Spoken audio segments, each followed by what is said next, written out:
मला तर वाटतं भाजपनं 288 जागा लढवाव्यात असं वक्तव्य केलेलं आहे भाजपचे खासदार नारायण राणे यांनी हे एक मोठं वक्तव्य केलंय। भाजपनं किती जागा लढवाव्यात यावरती राणेंनी अतिशय गमतीशीर उत्तर दिलेलं आहे। वरिष्ठ काय तो निर्णय घेतील, मी काही फार बोलणार नाही असंही नारायण राणे यांनी म्हटलेलं आहे।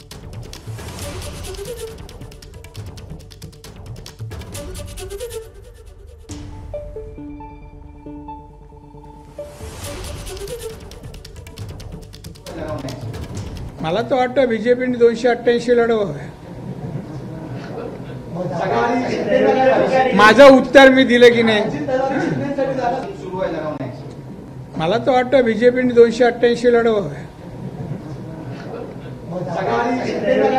माझं उत्तर मी दिलं की नाही?